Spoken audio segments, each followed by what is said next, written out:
Before we left Wanaka altogether, Brian took us to the Warbird Museum just outside of Wanaka. There, the most beautiful warplanes have been restored lovingly to its former flying conditions, and anybody who is interested in airplane should see this. The old Venom, of which the Swiss Army had lots of. To be honest, I could have spent a lot more time in there, but we just didn't have the time. Huh? The mechanics taking a break. That's my favorite here. Once again, the weather prospects were not good at all. There was still some blue sky over the east coast, and we decided to go there.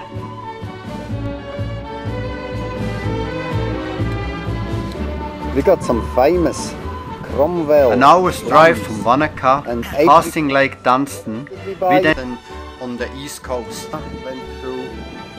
And we're heading for the pig route.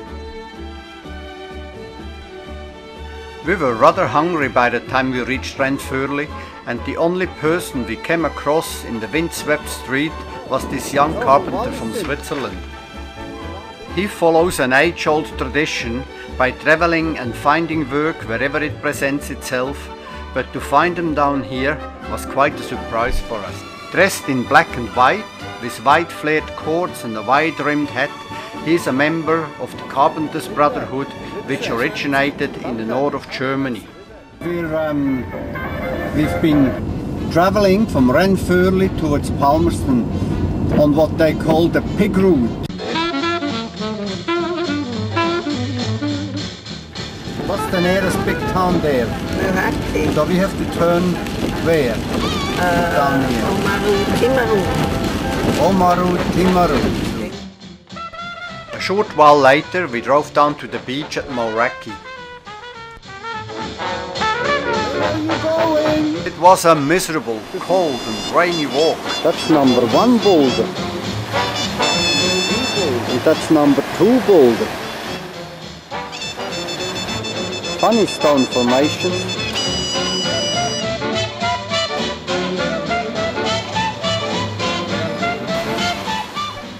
By looking at those round stones, one could easily think that they came from outer space. In fact, they are made out of the same material as the sand dunes behind it. But we've never seen anything like it. Most unusual, very intriguing, and well worth a visit.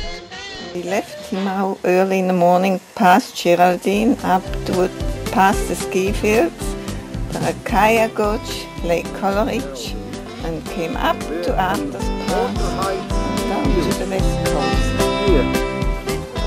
And there is Homestead Road. And we go up to Linden. We followed the mighty Raikaya River to Lake Coleridge, drove over a long bit of gravel road to the Porter Heights ski fields, and then stopped for lunch in the middle of nowhere.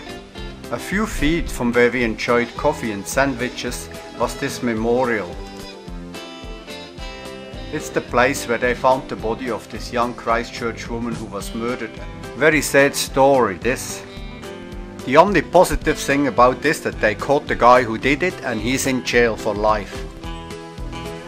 Without any further stops, we crossed Arthur Pass once again, drove down to Greymouth, and by mid-afternoon we arrived at the Pancake Rocks of Punakaiki, about 50 kilometers south of Westport. Are you going to stay there? No, I don't like it. And I'll pick you up next year. Okay. Thousands of years are hidden between any one of those layers. Yeah, cliff faces alright. Mother Nature shows a true sense of humor sometimes. Early the next morning we left Westport for Nelson. It was bitterly cold and foggy. But it wasn't long before the sun broke through and we had a glorious day ahead of us. A little while up the road from St. Arnaud's we came to Lake Rotuiti, a beautiful tranquil little lake. I'm looking forward to a nice coffee. Ursula? G'day. Good fishing here? Good fishing here?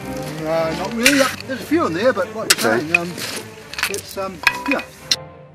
There's some strange people up here. That guy thinks he's a TV. Oh, I go and have a look what he's up to. We've transferred some kiwis here. Yes. From Kahurangi National Park. Okay. And they have radio transmitters on their legs. Yes. And what we do is each week is we see where their location is in the park itself. Okay. And then we can make sure that they're healthy. We can go and have a look at them when we want to at night time. And we've also had a couple that have bred this year. Yes. So oh, that's we're good. keeping a good eye on them. Okay. We know they've had an egg. See, and the minute I turn myself away, she'll chat up some young guy. That's not on. Fuck off. This one.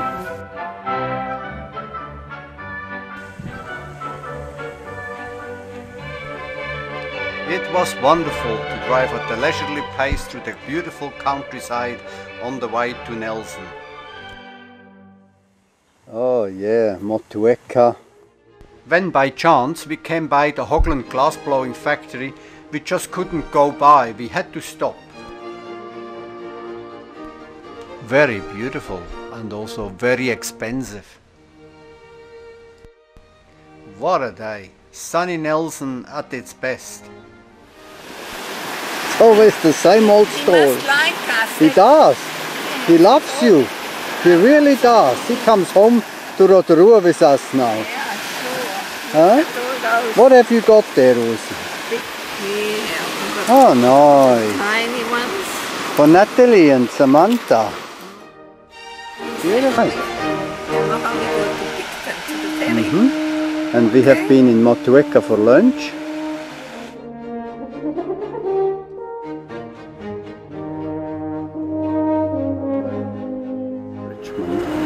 We're now in downtown Nelson.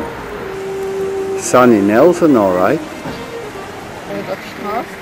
Okay, you do that. I've been spying. She has no idea that I'm filming her. She's totally absorbed in what she's doing.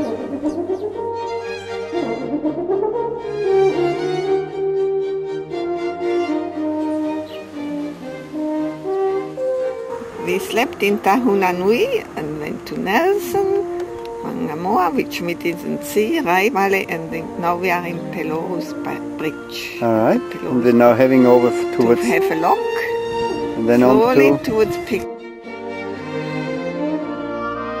We just had to pay a visit to the Wairau Valley, and while there we paid a visit to a compatriot who owns one of the most exclusive wineries in New Zealand. The Herzogs have been making wine for nearly 500 years in the eastern part of Switzerland. We have met Mr. Herzog here, and he's just going to show us to the winery.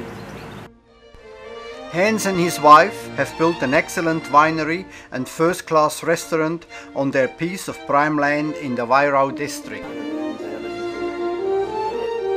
Ist das Familienwappen? Ja, ja. 14, 2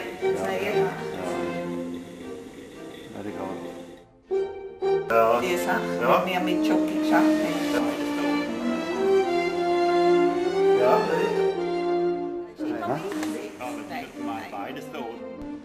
We felt very lucky when Hans showed us through his winery, the cellars and the restaurant, because normally he's out in the vineyard picking grapes at this time of the We've year. just been to Hans Herzog to taste his wine, and it was really, we were really impressed. It's just beautiful here in the Wairau Valley, and we had a good time for the last 2 weeks, and now we have to pack up and go home. That's right. Good on you. Yes. Had a good time? Yes.